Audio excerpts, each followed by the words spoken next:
Hey guys, hey, Kanisha here. So I have decided with the help of some fabulous friends to start a new series entitled MLM Intervention. Again, MLM Intervention.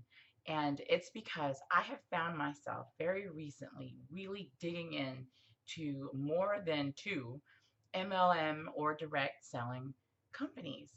Before, I was one that loved the products, would even sign up to be a distributor or consultant for the discount, but would never dig deeper.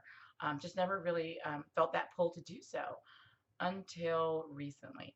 A few months ago, just all of a sudden, I just started feeling this pull to just get more involved, to learn more, see more, educate myself more, talk to more people, just to see where it would fit in for me. As a lot of you may know, uh, we have already have a marketing business that has been transitioning this last year. And as we're coming into our 10-year mark, it just seems that what we do has kind of expanded to include many things. And um, involved in that is offering services that a lot of these direct selling companies offer without us having to go through the hoops and hurdles that would take to offer it directly from us. So that has worked for us. But the reason why we are doing this series is because I believe that it would really help if there was more information out there for people thinking about it, hesitant about it, fearful about it, um, feeling like they're not successful in it. And just to kind of allow people to feel like, well, one, they're not alone, and there are ways to navigate these things that will work for you. It's just you have to find what works for you.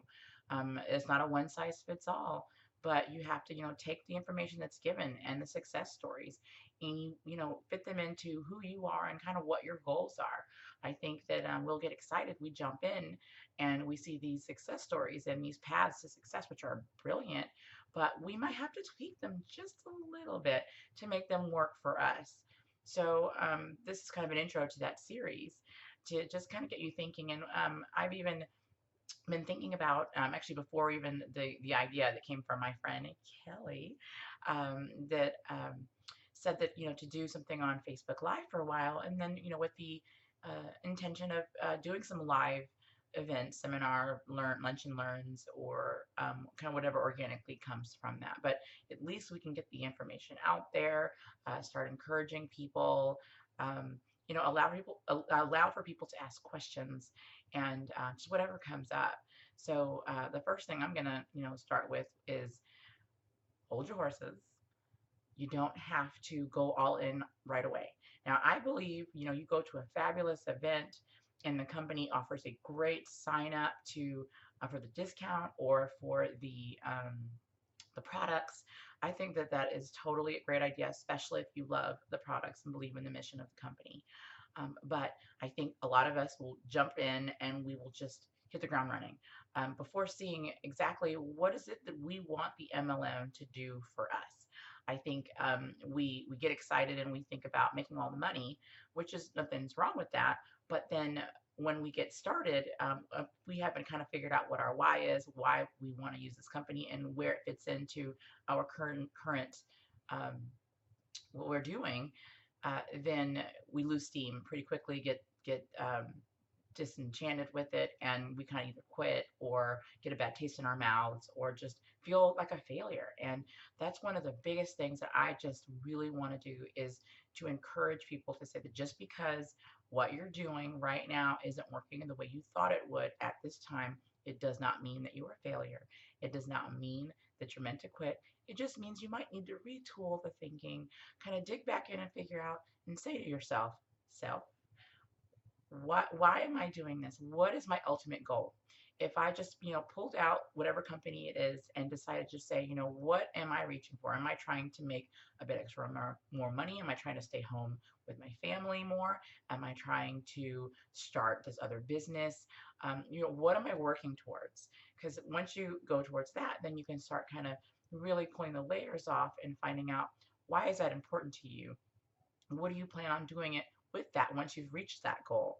And ultimately, underneath everything, there is a heart to a matter. It's never just about the money. There's usually some heart issue that is there, whether it is serving the community or helping to educate the community in a specific field. There's usually a reason that something draws us to it.